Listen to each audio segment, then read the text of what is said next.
First of all, welcome to all of you. We are a little bit late because you know that we are dealing with a technology that is not in our hand, and most of the times we cannot, really predict what is going to happen with the technology. And we are waiting for Dr. K.S. Chalam to connect, and hopefully he will be able to connect very soon. But meanwhile, we have our very important guest today, Dr. Sumit Baudh, who is going to talk to us about the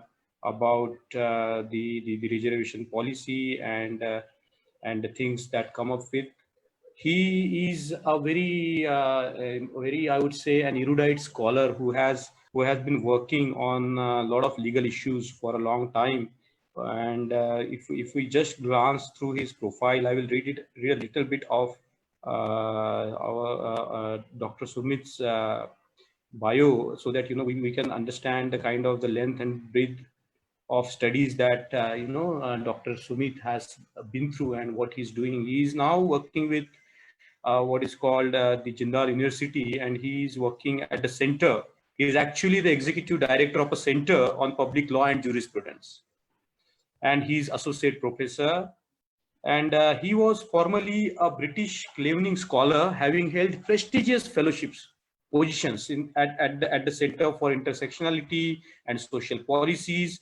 He was also associated with Columbia Law School, where he worked on, as a fellow in the Transnational Law Institute.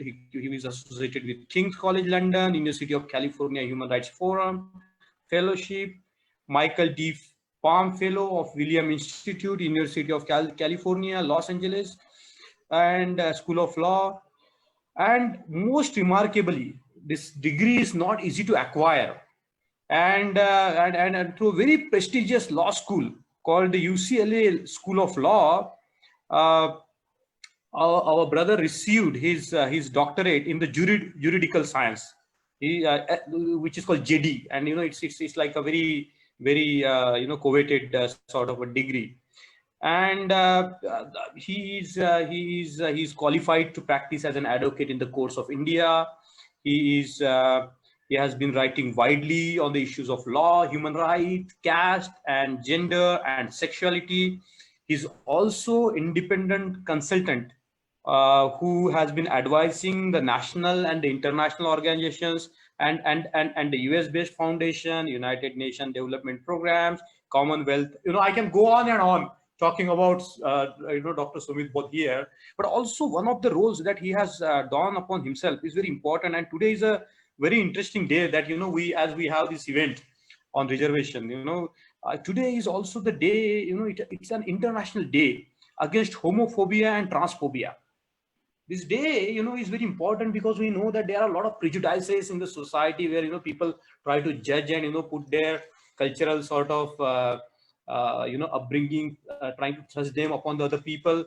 Sumit is one of the very interesting figure who has been a kind of a leading voice, to advocate these issues, bringing them up front, making, in a way he's trying to humanize the society, to be able to, bring in those sort of, all different diversities, all kind of sexualities that we have. It's not binary something, it's a wider spectrum, as you can see from, Dr. Sumit's background. So he's also one of the leading advocates of, country to pitch for, to praise for the rights of, the people who, particularly we call it, LGBT issues. So without taking much time, I would like to welcome my dear brother, Dr. Sumit Baudh. Sumit Baudh, welcome, and Jai Bhim, brother. Thank you so much, Mangesh Bhai. It is a pleasure and honor to gain your personal acquaintance, to be on this forum, incredibly precious forum that you have created, the Dr. B.R. Ambedkar Caravan Facebook page. Just looking at some of your previous work fills my heart with pride and inspiration. It is such a crucial resource for our community, for students, and beyond being a resource, it is an incredibly inspiring platform to be on. So thank you so very much for having me join you in one of these sessions. I also want to say thanks to the Pan-India Ambedkarite Law Students Forum, incredible work that this forum is doing to set aside the kind of isolation that some of us can sometimes go through on campuses without any infrastructure support that campuses might provide. And more importantly, the kind of invisibilities and erasures that are imposed on the lives of students enrolled in the scheduled caste, scheduled tribe, backward class categories. And it is so important that that prejudice and that silencing, that erasure, that invisibility is somehow tackled head on. And forums as the Pan-India Ambedkarite Law Students Forum is doing some of that crucial work. So again, my heart fills with pride and humility, and I'm so very pleased to be part of initiatives as these. I know we are waiting for Dr. Chalam to join us, so I'm just a poor replacement substitute. No, you're a scheduled speaker, Sumit Bhai. Because you were scheduled second, but now as Professor Chala will take his time, we request you to please begin, because there are listeners who are you are very willing to listen to you, brother. So I want to, as we speak of the incredible work that Dr. Chalam has done, some of the foundational, gauging the economic parameters of discrimination, the economics part of it, is something that Dr. Chalam and of course Mangesh Bhai is going to do a much better job of introducing Dr. Chalam. I'm just completely awed and humbled to be speaking at a same forum as somebody so accomplished and senior as Dr. Chalam. So I'm really looking forward to him joining us. And until he does, we could get started with the content that I prepared for this talk today. As we know, the topic of reservations is something which is a very deep and wide area. So deep and wide that the kind of extensive work that has happened on reservations, no one session would suffice for us to even start to summarize the depth and the breadth of the topic. And many of us who are part of the forum would have multiple insights and expertise already. So I'm not about to review and revise what we already know. And perhaps in the comments and questions session to follow, we could bring in some of the inquiries that we might have. To me, as an academic, it's always important that we connect to the moment, we connect to the current times, we connect to our surrounding circumstances, because there isn't anything more meaningful than what we might be going through in the moment. And what we are going through at the moment is a troubling, unreal, unprecedented kind of a pandemic that has affected all our lives in ways that we could not have imagined even 2 to 3 months ago when all of this was unfolding. There is a very common rhetoric that is being said. We are all in it together. And I know that some of the students on the Pan-India Ambedkarite Law Students Forum are already pointing to the caste particularity of the pandemic. The caste particularity, that is to say that the pandemic is disproportionately affecting Dalit persons. The pandemic is disproportionately affecting Adivasi persons, Bahujan persons, transgender persons, women. So when there is an acknowledgement of the kind of particularity and the kind of disproportionate impact that the pandemic is having, then can there be ways and means of deploying a constitutional law framework? Much of the constitutional law framework we know is going to be partly within the realm and domain of liberty. So as we pursue, and as we proceed further into this session, I want to say that I would be borrowing from the insights that we gain from our classroom settings. And typically these classroom settings in law schools are kind of laboratories for us. We're looking out for ways in which a topic might be more appealing to students. We are looking out for what is it that interests students. We are also looking out for ways in which law school is so constituted as to sometimes replicate the very domineering and dominant forms of oppression and inequality. In that kind of a domineering, in that kind of a dominance framework of inequality that we find within law school settings, then as pedagogues, as people who are leading classroom instructions, it becomes very important for us to engage at a pedagogical level ways of addressing sometimes the opposition that there might be to addressing caste-based inequality.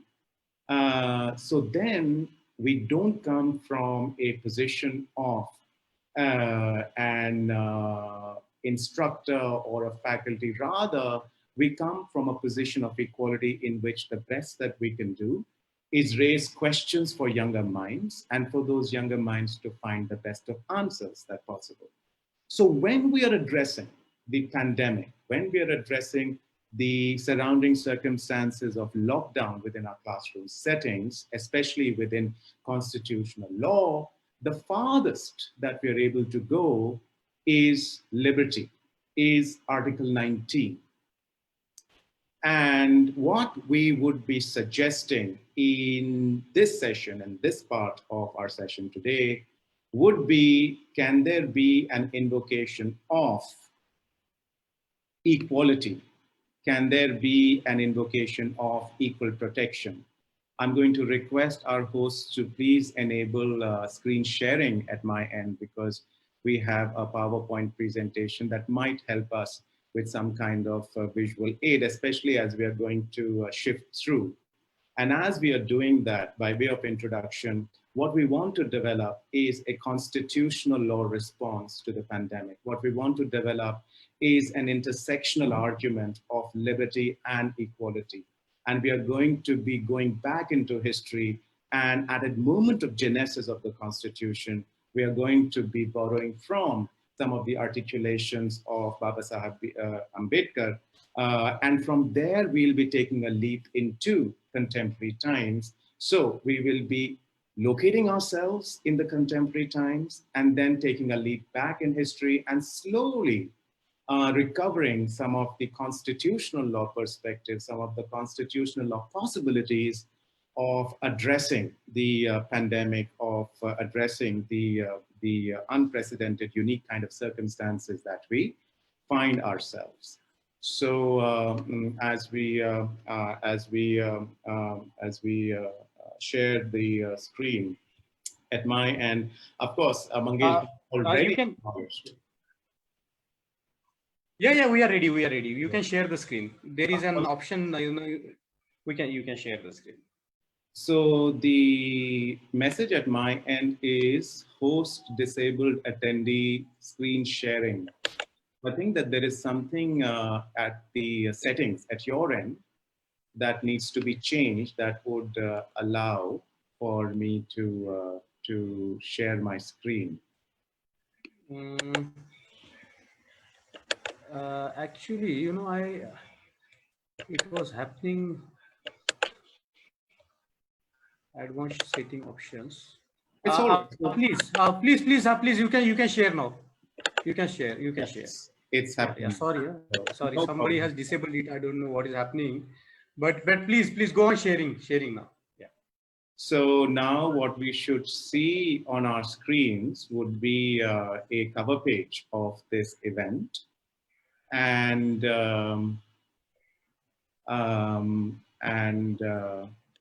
again, as before we proceed into this presentation, and this is already Mangesh Bhai acknowledged the importance and significance of the International Day Against Homophobia. And partly the installation behind me is in recognition of Pride, it is in recognition of sexual and gender diversity, and it is in the recognition of the International Day Against Homophobia and Biphobia and Transphobia. And also we want to take a moment to acknowledge the passing away of a young 21-year-old student, a queer woman who is said to have ended her own life amidst very challenging circumstances in which she had been a subject of homophobia. And as we locate ourselves in this current moment of the pandemic, and as we look to the particularity or the disproportionate kind of impact that this pandemic is having, we are going to be exploring some of the intersections of caste, sexual orientation, and gender identity. So it is not only a rhetorical kind of a marking in the beginning and then we are done. You know, that would be a bit of a lip service. What we want to do is that we want to trace some of the potentials of intersectional movement building, not only for the sake of compassionate understanding, not only for the sake of building more robust and more engaging movements, but for the potential that intersectional analysis has for a doctrinal understanding of the law. So hopefully the bigger picture of my talk today will take us to some of that intersectional possibilities of an intersectional analysis and with the acknowledgement, with the marking of International Day Against Homophobia, we are going to look to explore some of those intersectional arguments. So as we move to the main title of my presentation today, we're calling it Equal Protection from COVID-19. Because as we know, the limited ways in which the pandemic might be understood within more conservative understandings of constitutional law might at best bring it to an understanding of liberty. And with that understanding of liberty, we could perhaps look to the text of Article 19, which guarantees a range of liberties, a range of freedoms. But even a most simplistic understanding of liberty would inform us that liberty is not absolute. There are reasonable restrictions. And with those reasonable restrictions, there are doctrinal ideas of proportionality and necessity, that the state can impose reasonable restrictions on the gamut or the range of constitutional guarantees under Article 19, free speech and expression, freedom to assemble peaceably without arms, to form associations or unions. A number of these freedoms are currently curtailed. And even to anybody who might not be at all familiar with constitutional law, they may not be so much as a protest, rather an understanding that would say, yes, of course, it's completely reasonable because of the kind of demands that the pandemic has placed on us. And after all, it is for our own security. And yet, there is something about a proportionate response. There is something about judicial scrutiny, scrutinizing executive action in such a way that the actions that are taken by the government then are accountable. They're accountable to the demos, they're accountable to the citizens, they're accountable via the institution of judiciary. And a critical question that is currently being posed on the judiciary is precisely this. Is the judiciary somehow reticent in performing the function that it should in keeping the executive under check? But if that is going to be the extent of our interrogation, if that is going to be the extent of our inquiry, if that is going to be the extent of our application of constitutional law, then we are perhaps deficient in the potential, in the vision that constitutional law holds. And in looking back to that vision, of course, we are looking to a speech made by Baba Saheb Ambedkar in 1949. And in this moment of genesis, we know that Dr. B.R. Ambedkar is alerting the demos to be about the fragile democracy that is going to be. And it's not just an alert. It's not just something that is ominous that Baba Sahib Ambedkar at the time is saying that, look, this democracy that we're about to enter into is somehow fragile or is somehow insecure.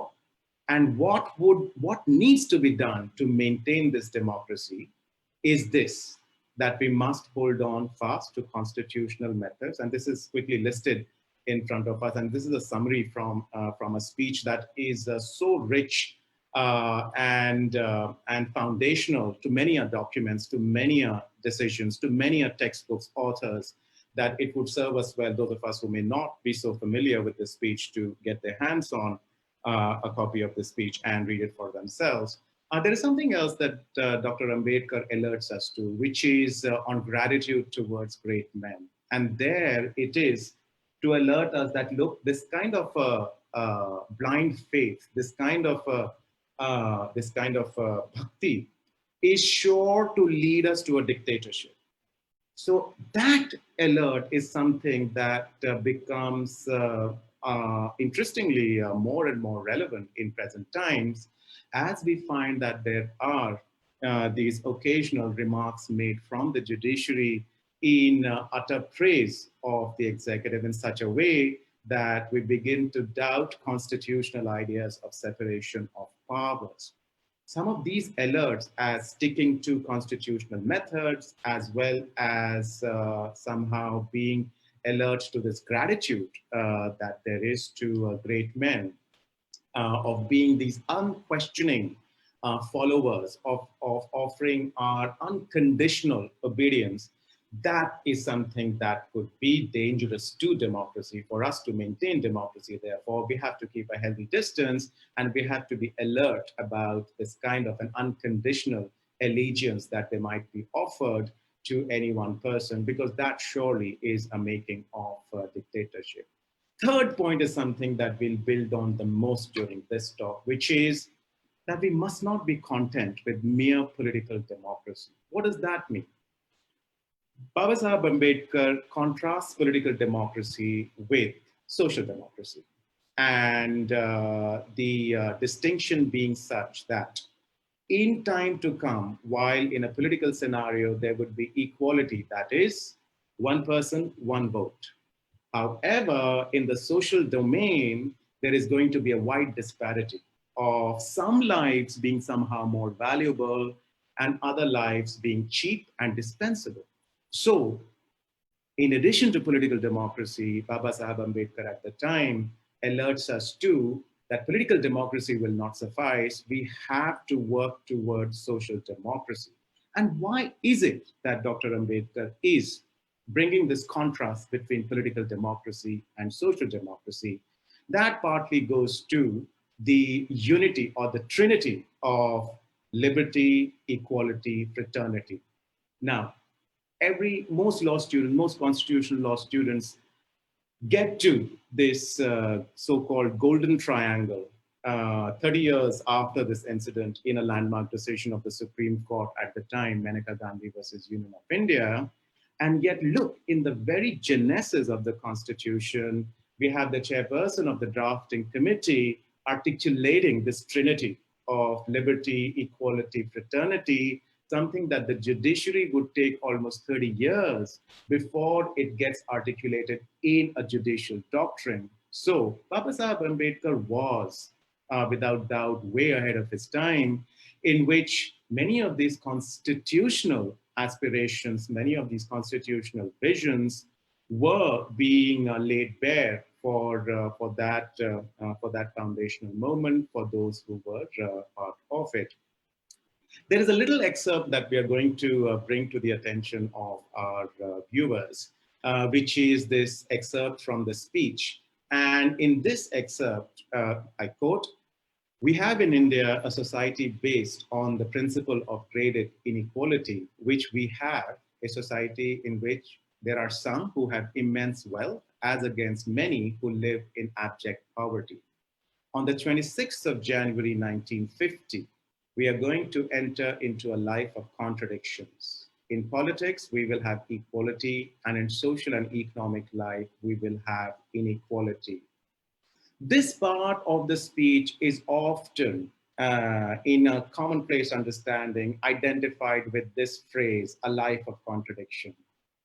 And I think that it is doing disservice to this quote to somehow contain it or to qualify it or to characterize it with this phrase, a life of contradictions. Because Baba Sahib Ambedkar at the time was not lamenting the life of contradiction to be, wasn't just a sad and poignant commentary on the time. Rather, Dr. B.R. Ambedkar was suggesting constitutional ways to put aside this life of contradiction, to tackle this life of contradiction, to undo inequality. And the union of Trinity, of liberty, equality, and fraternity is precisely that recommendation. It's that call to undo this life of contradiction. And yet again, in 2020, we find that something that Baba Sahib Ambedkar had alerted us to in a moment of constitutional genesis is something that comes to play in the most brash way by way of the contradiction that we are witnessing of a select segment being treated more favorably, that is, those of us who are located in location outside of India have the privilege and the means of being flown in, while a wide majority of us are walking long distances, are getting caught in accidents, are dying, and are bearing the weight of the pandemic. It is that life of contradiction that this genesis of the Constitution bears witness to. With this, we get to the wording of the Constitution. Remember, the main argument that I'm going to be making in this presentation is that liberty is not the only constitutional possibility. It's not the only engagement that this pandemic ought to have with the Constitution. Rather, there needs to be a union of the union of Trinity by way of equality, liberty, and fraternity. So starting on that note of equality, we look to the text of Article 14, which is the equality before law, that state shall not deny to any person equality before the law or the equal protection of the laws within the territory of India. When we start our studies of Article 14 in constitutional law, often we try to highlight the difference between equality before the law and equal protection of the laws. Somehow our attention remains to equality before the law and what remains relatively underexplored, not only in our classroom settings, but even somehow in a doctrinal application of Article 14, there has somehow been lesser attention to equal protection of the law. So we know textbook understanding of Article 14, equality before the law is borrowed from a common law understanding, and equal protection of the laws is borrowed from an American constitutional law understanding. That doesn't suffice for us to unpack what the profound differences that there are between equality before the law and equal protection of the laws. And with a kind of a limited understanding of Article 14, what has resulted is that Article 14 is mostly limited to a due process clause, in which this equality before the law has resulted in two things. One is a classification doctrine, which mostly results in formal equality, and the other is the doctrine of arbitrariness, which allows the judiciary at its origin to scrutinize executive action, and over time has included both procedural due process and substantive due process. These are leaps of development and advancement of constitutional law, and it is not to undermine the significance of equality before the law. But what we want to bring attention to, especially for the purposes of this session, is equal protection of the laws. And since this is a phrase that is borrowed from the American Constitution, it would be worth our while to look to the wording of the 14th Amendment. And here we want to look more selectively to the latter part of this wording, which is taking us to nor shall any state deprive, look to the text which is appearing underlined and bold, nor shall any state deprive any person of life, liberty, or property without due process of law, and hence this is a due process clause, nor deny to any person within its jurisdiction the equal protection of the laws. look again, when we look to this text, we've provided some text in bold, which is going to bring our attention to liberty, equal protection of the laws. In the 14th Amendment, therefore, there is a combined operation of liberty and equal protection, such that doctrinally sometimes it becomes ambiguous whether the outcome of a judicial application is an application of what is called the Liberty Clause, or it is an application of equal protection of the laws. Here, I just want to pause a moment because this is an example that we use in our classroom settings, which hopefully remains with our understanding of the student. So what is this equal protection? We know that 14th Amendment followed the 13th Amendment, which was abolition of slavery. At the time, it wasn't known that abolition of slavery somehow will not suffice. Because what did abolition of slavery achieve, if only in paper? Because in practice, what was happening was that the former slaves were unable to leave the farms because the farm owners were standing at the gate with guns, shooting them, and the sheriff were not protecting them. So the demand for equal protection that emerged in 14th Amendment is precisely in recognition of the equal protection of laws that must be given to all citizens. So that equal protection, say by way of sheriff, is not only for the white constituency, but that sheriff ought to act for the protection of the newly liberated constituency as former slaves. When we take that understanding of equal protection, we know that there is a positive obligation on the part of the state to do something, to undo the kind of pervasive systemic inequality that there is. That then becomes the root of reservation. So we know the topic today is, we are going to be talking about laws and policies of reservations in India. Often when we talk about that, we go straight to Article 15.4, Article 16.4, and then we have these extended discussions of whether Article 15.4 and 16.4 are exceptions or proviso to the respective 15.1 and 16.1. There is something in equal protection which requires the state to take, which imposes a positive obligation on the part of the state to undo systemic, pervasive forms of inequality. So when we are locating reservations, we are locating it within the sequential arrangement of equality provisions, and we are locating it right at the start in Article 14. I just want to pause here and check with Mangesh Bhai on our time, because the way in which we had formatted our sessions was such that we would have about 20-25 minutes per speaker. And I don't want to take away all of the time such that Dr. Chalam is going to be devoid of time. Sumit Bhai, we are doing very fine on time. You please go on, because this is very interesting presentation. We are trying to get Dr. Chalam inside. There is some technical glitch, okay. And you please go on with your presentation, because it's so important that the way you are putting it up. Okay. Kindly go forward, huh? Kindly go forward. Thank you so much. Thank you so much. Welcome, welcome. So, as we located ourselves in the genesis, when we discussed the speech by Chairperson of the Drafting Committee, Baba Saheb Bhimrao Ambedkar, and with that we took a leap across time, again much back in time, when we look to the 14th Amendment and we know the historic origin of equal protection, and how this equal protection then becomes the main plank or the doctrinal justification for reservations. We want to now leap forward in time and look to some of the more recent scholarship, as that of Kalpana Kanabiran, in a book project called Tools of Justice. So this is from 2012, and here is what the book jacket looks like. We're only just borrowing some select excerpts from the introduction, and in a moment we are going to say why we are doing this. In the introduction of this book project, the author Kalpana Kanabiran is discussing liberty. And when there is a discussion of liberty, the author tells us that, look, it is the denial of liberty that inaugurates discrimination. That is to say what? That when there is the systemic infliction or the systemic curtailment of liberty, that curtailment of liberty is what is able to secure discrimination.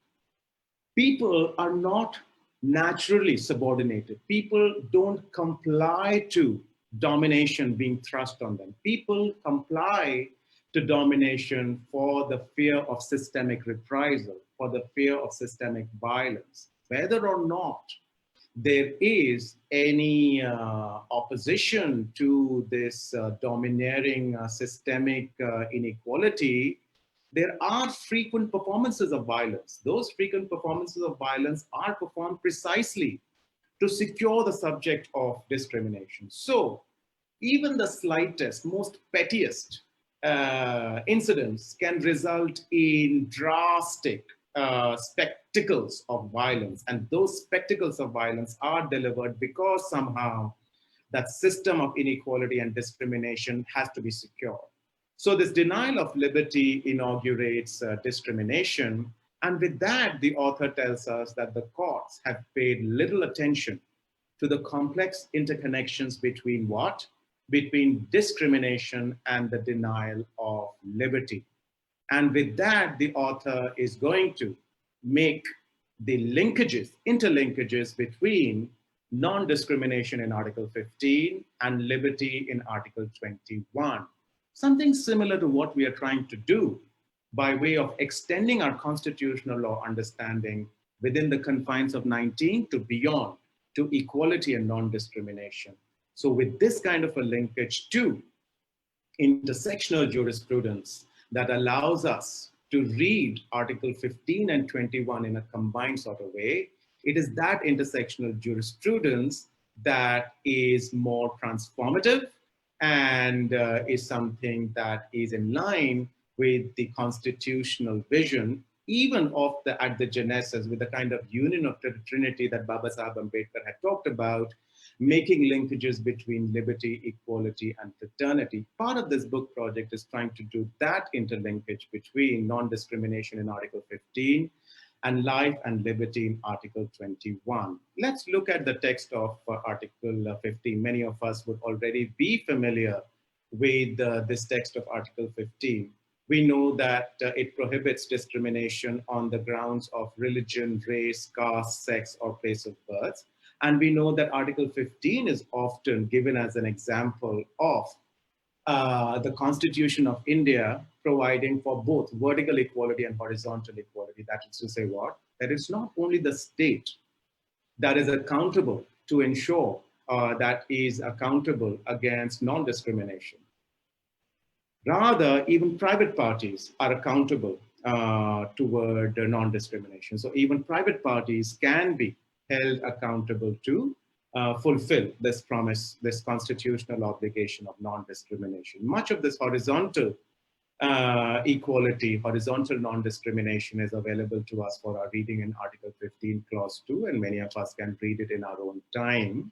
We do want to bring attention to subclauses 3 and 4, because by way of special provisions, what Article 15 does is it allows for special provision for women and children in 15.3, special provisions for advancement of socially educationally backward classes of citizens, or for the scheduled caste and scheduled tribe. 15.4 is often the starting of our understanding of reservations, and we've tried to put aside that understanding. So we've begun with 14, we are moving to 15, and with that, we're looking to 15.3, and we are looking to the possibility of the state to provide these, to make these special provision for who? For women and children, and for socially educationally backward classes, and for the SC and the ST.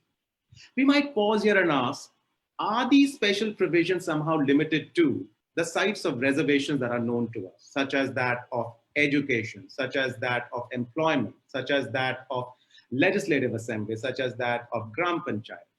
Is the reservations, the realm of reservation somehow so limited that it can only be this? No. 15.3 and 4 are much beyond. They allow the possibility of special provisions, a range of special provisions, and there's absolutely no containment on the kinds of provisions that can be provided.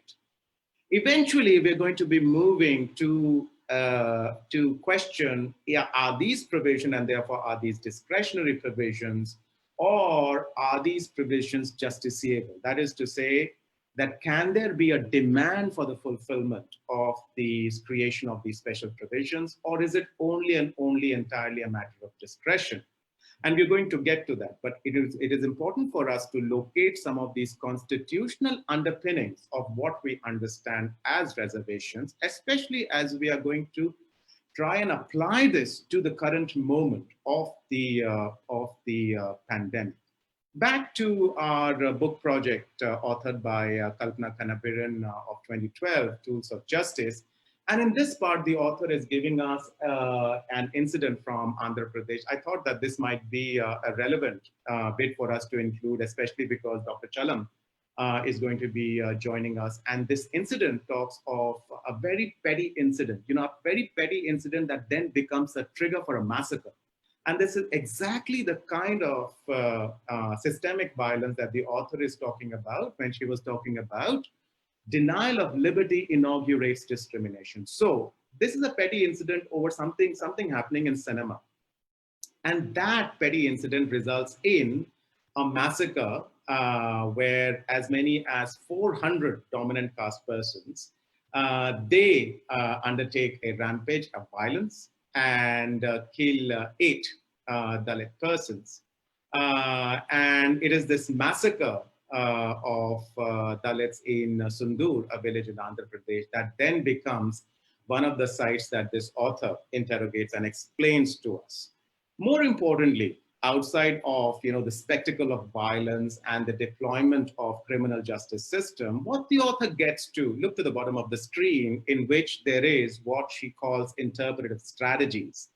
What are these interpretive strategies? These are interpretive strategies of constitutional law that would take us to more liberatory, more egalitarian potential of constitutional law. Therefore, one of the examples of this interpretive strategies that the author locates is a very famous case that is well known to all law students, Vishaka versus State of Rajasthan, in which the Supreme Court of India gives a set of directives to the state for the prevention of sexual harassment of women at workplaces. The interpretive strategy here is the understanding of hostile environment and how there is a combined operation of Articles 14, 15, 19, 21 in such a way that all of these provisions come together to provide a set of directives to the state for the prevention of sexual harassment of women at workplaces, something that was unknown at the time, something that there was a complete legal vacuum about. It could not have been imagined as in how this vacuum can be filled. And it is precisely this vacuum that the Supreme Court filled in to address a urgent crying need of the time, which is the kind of chronic experiences of sexual harassment of women at workplaces.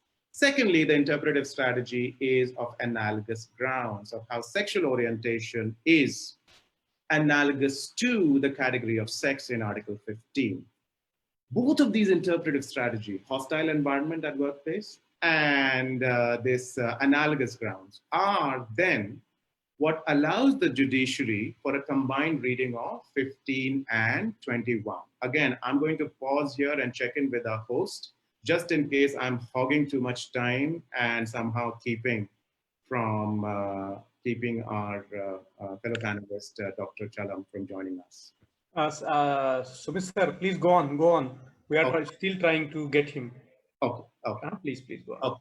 So from here, the point in which now we could, at this moment as interpretive study, we could pause and go back to Vishaka of 1997, or we could go to NAS in NAS Foundation case in 2009. Remember, this book project is located in 2012. So it could not have obviously considered the landmark decisions to follow. And what we want to bring to is something on the lines of this interpretive strategies, and also something that would tie in with something behind me, which is this intersection of caste and sexual and gender diversity. We want to bring this to the National Legal Services Authority of India versus Union of India. Because the kind of interpretive strategies that the author Kalpana Kanabiran was talking about in a book project, and bringing it to apply to landmark decisions as Vishaka and NAS, Vishaka of 1997 and NAS of 2009, we want to bring that to application to a time after the book project. The book project was in 2012. And now as we are looking to the decision in National Legal Services Authority versus Union of India of 2014. What are these interpretive strategies that the court might have engaged in this case, which is commonly referred in its acronym as NALSA?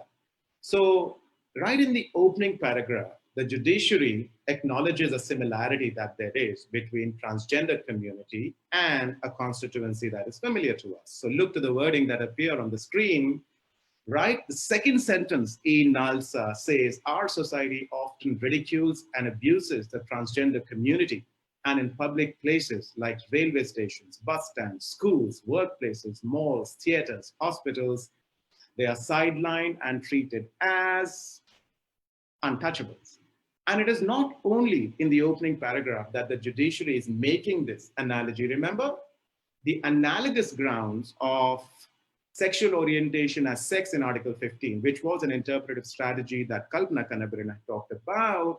There is something similar happening here with the analogous categories or analogous groups and identity frameworks as that of transgender community and untouchable. It would be a project in itself to uncover the intersectional potential of this case. We are not going to get into that potential. We are just saying the analogies that are being raised, and even within the limited confines of that intersectional project, look the fascinating, the fantastic outcome that there is in this court decision, because after here, we know that there is going to be an acknowledgement of Vishaka. So there is an explicit linkage that we are going to find between NALSA and Vishaka, in which NALSA of 2014 is going to acknowledge its predecessor of 1997 and recall for itself that, look, the court had deployed Article 141 to do what? To lay down the guidelines for prevention of sexual harassment of women in workplaces. With that, the court is then able to make this maneuver of providing a directive to the state to do what? To give special provisions, or what we know as affirmative action reservations for a transgender community, which is declared as socially, economically backward class of citizens. So in this select excerpt from the NALSA decision of 2014, we are seeing that TGs, here the court is saying that transgenders have also not been afforded special provisions envisaged under Article 15 for the advancement of the socially and educationally backward classes of citizens, which they are, and hence legally entitled and eligible to get the benefits of SEBC. So it is not merely rhetorical that the court in its opening paragraph is making an analogy with transgender persons, or with untouchable persons. That rhetorical maneuver has significance. It has underpinnings for what is about to happen in NALSA, because there is going to be the declaration of affirmative action and reservation, only that the court, of course, conflates caste and class in such a way that the analogy that the court makes is that of untouchables. And of course, it remains a moot point whether all transgender persons are like untouchables. But if this was a maneuver to somehow provide affirmative action, then that maneuver shifts from caste-based untouchability to what is constitutionally understood as backward classes, and therefore a class-based inequality. Anyhow, that's a finer point, and we wouldn't be, this is just only just flagging it. This is not the main plank that we are proceeding with this talk today. After here, the court says that the state is bound to take some affirmative action for their advancement, so that the injustice done to them, to whom? To transgender persons for centuries, could be remedied. A question that we were asking is Article 15(4) a fundamental right, and is it justiciable? Then it seems that in NALSA, the court is reading Article 15(4) and making a departure from Indrasani, which had placed it within the domain of the executive to identify backwardness and to devise affirmative action reservations on the executive. In NALSA, the court is doing that. it is not the executive that is determining transgender persons as backward classes. It is the court that is doing that, and it is the court that is then, by way of a directive, advising the state to provide affirmative action. We know that over time, the Transgender Persons Act of 2019, that affirmative action is not going to be made available.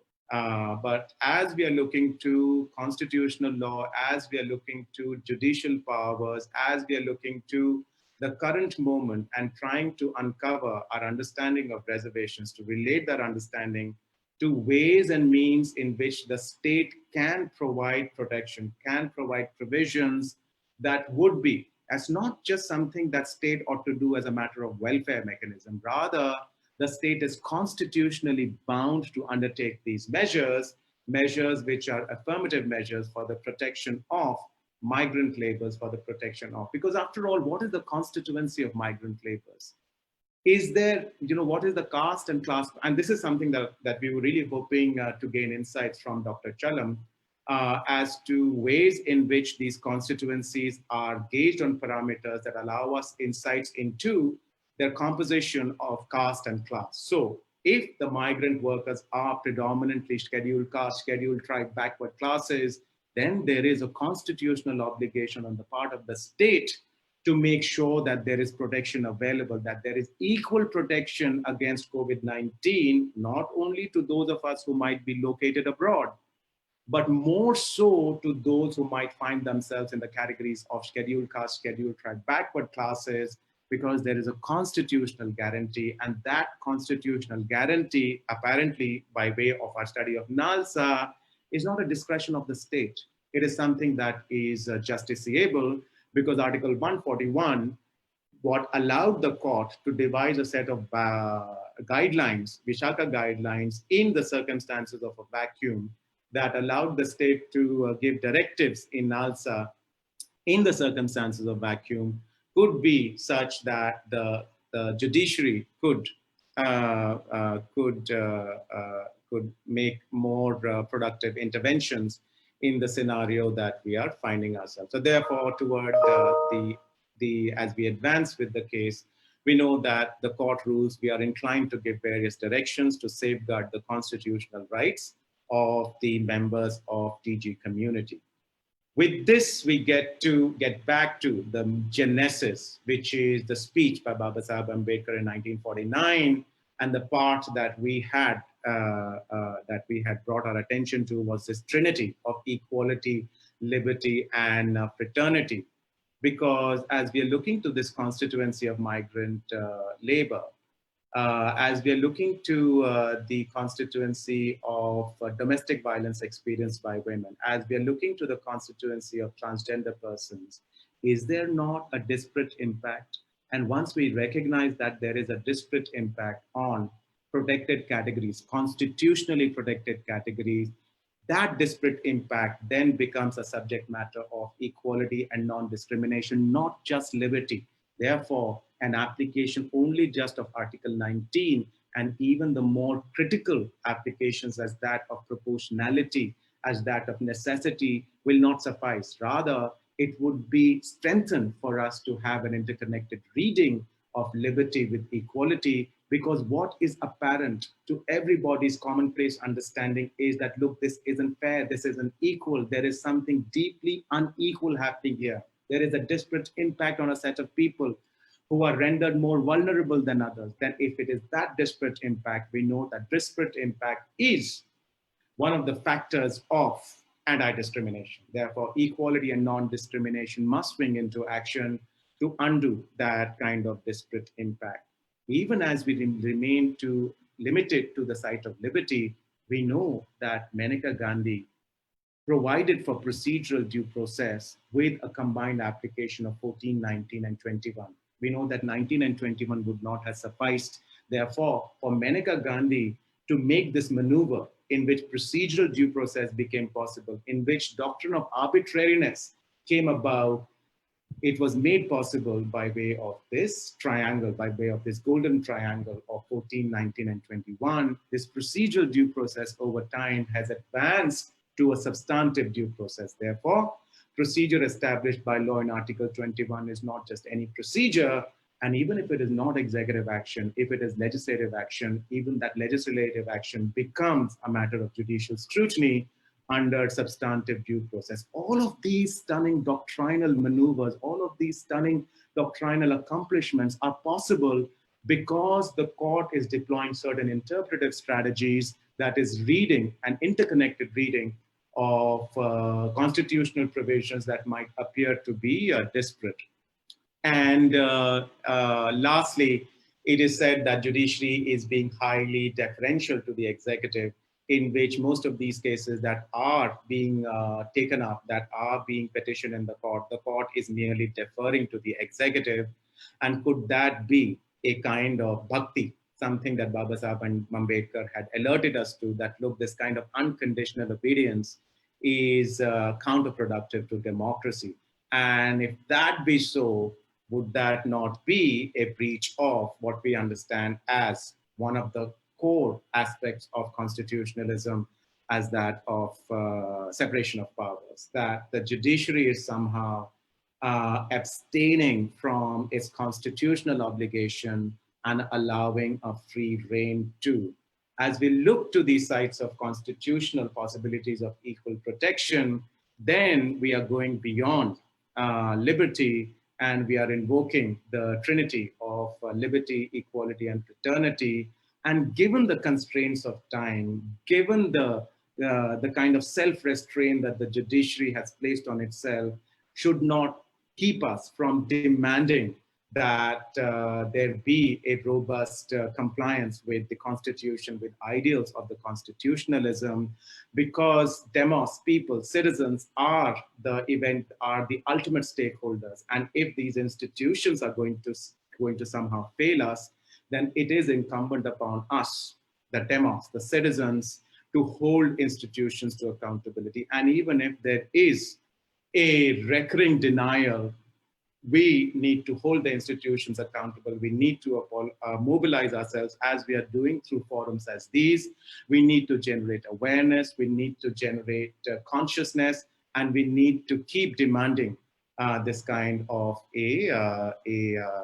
compliance with constitutional ideas, constitutional rights, and constitutionalism. So with that, I'm going to bring this segment of our session to closure. I'm going to stop sharing screen, and I'm going to check back with our host organizers on